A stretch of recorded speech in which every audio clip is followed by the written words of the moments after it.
भारत की जो वास्तु है वो गड़बड़ है। भारत के उत्तर में पर्वत है और दक्षिण में समुद्र है। जो लोग ये सब पर भरोसा नहीं करते हैं, विश्वास ही नहीं करते कि ज्योतिषी ये सब क्या है, मतलब बहुत लोग भगवान पर ही भरोसा नहीं करते हैं। चल रहा है जीवन ऐसे ही, उसके लिए क्या कहना चाहिए? फिर से नीतीश जी को जितना ट्रोल कर रहा है लोग, तो क्या लगता है नीतीश जी की ही सरकार बिहार में फिर रहेगी? अभी जो है वो गोचर में बृहस्पति और शनि दोनों ही भारतीय जनता पार्टी के विपरीत चल रहा है। इतनी महंगाई बढ़ गई है, इस पर राहत की व्यवस्था करे, सरकार को सद्बुद्धि दे। बीमारी ही चल रहा है, उसको मान लीजिए आंखें लाल हो जाना, ये सारी चीज़ें गाँव से लेके बच्चे से लेके हर जगह तक, गाँव शहर हर जगह।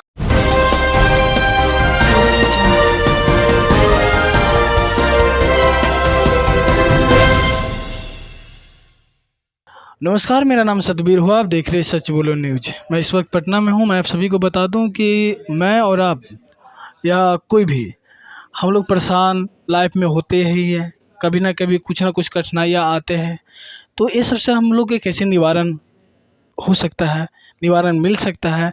आइए यही सब टॉपिक पर बातें करने के लिए आज हमारे साथ हैं विंध्याचल बाबा। सबसे पहले बहुत बहुत स्वागत।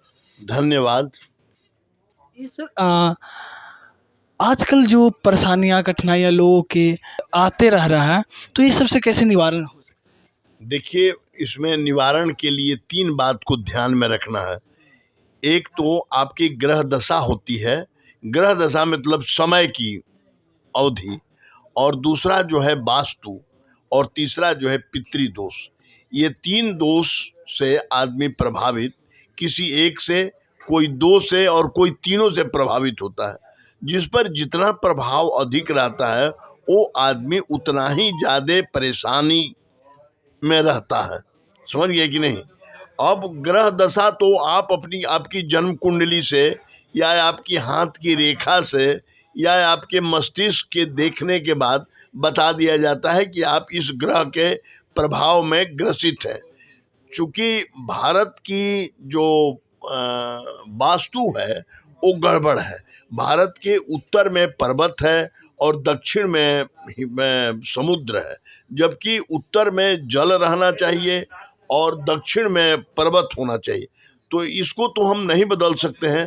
तो अपने घर के वास्तु को सही करके अगर हम रहते हैं तो हमारे कई दोष जो हैं वो समाप्त हो जाते हैं।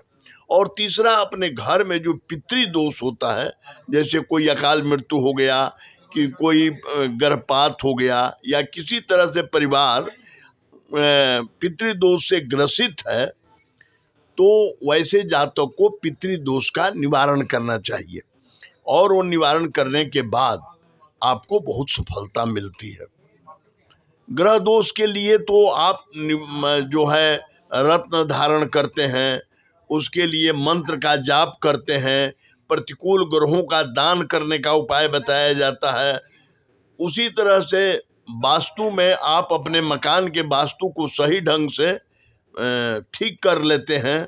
और इसके बाद बोध गया में धर्मारण एक जगह है, जहां पर आप जा करके त्रिपिंडी श्राद्ध 3 बार, त्रिपिंडी जो है वो 3 बार मतलब 3 साल तक आप अगर करते हैं तो आपके घर का पितृदोष भी समाप्त हो जाता है और आपको बहुत सारी सफलताएं जो है वो मिलने लगती है।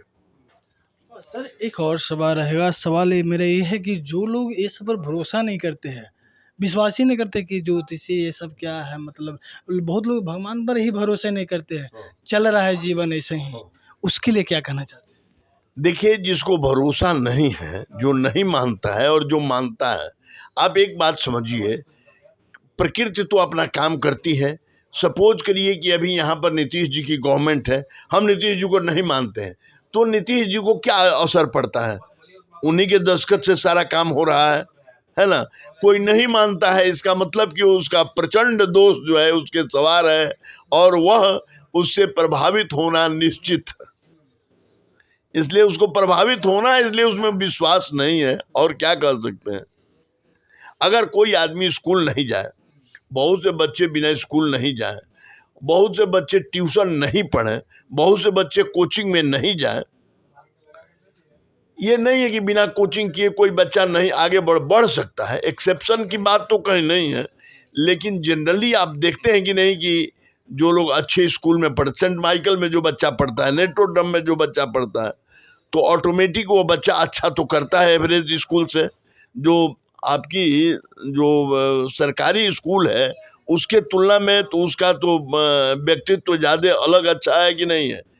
तो इस तरह से माने या नहीं माने, मानेगा उसका अर्थ हो गया कि उसका जीवन में सुचारू व्यवस्था होने के लिए तय है। जो नहीं मानता है उसको संघर्ष करना है, और दूसरा क्या कह सकते हैं।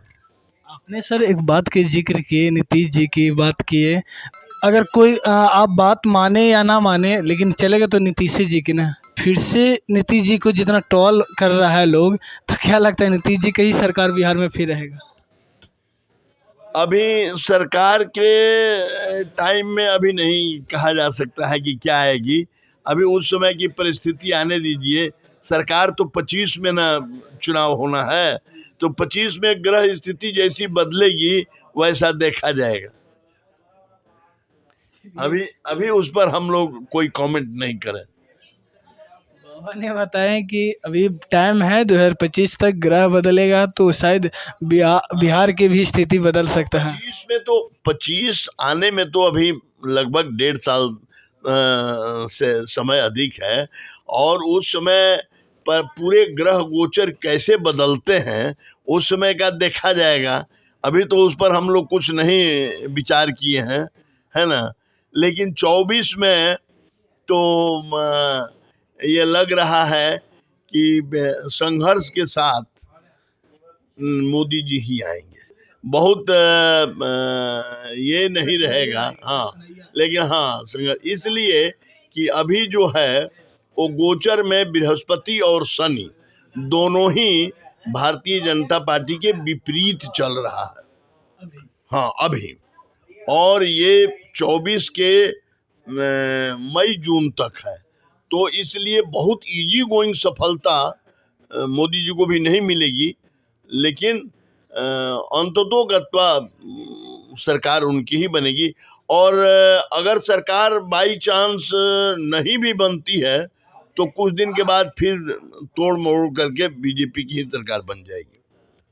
बाबा ने बहुत बड़ी खुलासा किए हैं, जो आप लोग को मैं बता दूं कि अभी उनके ग्रह भले ख़राब चल रहे हैं बीजेपी के, लेकिन आने वाले जो चुनाव जैसी नज़दीक आएगा किसी भी तरह से बन सकते हैं। अगर ना भी बनेंगे तो किसी के अदर सरकार रहते भर में भी फिर से बीजेपी का सरकार आ सकता है बिहार में। तो बहुत बड़ी खुलासा बाबा ने किए हैं। तो बाबा के लिए आप क्या सोचते हैं कमेंट बॉक्स में ज़रूर बताइएगा, और ज्योतिषी ये सारी चीज़ें आप क्या मानते हैं ये भी आप कमेंट में ज़रूर बताइएगा। बाबा जाते जाते कुछ कहना चाहते हैं? अभी जो स्थिति है, इस स्थिति में परमात्मा लोगों को सद्बुद्धि दें, और इतनी महंगाई बढ़ गई है इस पर राहत की व्यवस्था करें। सरकार को सद्बुद्धि दे कि आम जनता को इस महंगाई से राहत की तरफ सोचे। और बाबा सवाल आ गया माइंड में आ गया कि अभी जो एक बीमारी चल रहा है, उसको मान लीजिए आंखें लाल हो जाना, ये सारी चीज़ें गाँव से लेके बच्चे से लेके हर जगह तक, गांव शहर हर जगह। हाँ, अभी जो है मैंने पहले आपसे बताया था कि शनि जो है अपनी राशि पर है, कुंभ राशि पर, और बृहस्पति मेष राशि पर चला गया है। इसलिए अभी जो है वह बहुत ही विकट परिस्थिति से पूरे विश्व चल रहा है। अभी ग्रहों की स्थिति बहुत ही अनुकूल नहीं है। चलिए, आप देख रहे हैं सच बोलो न्यूज़, मैं सतबीर। और बाबा के लिए आपके क्या राय है कमेंट बॉक्स में कमेंट करके ज़रूर बताएं। Thank you.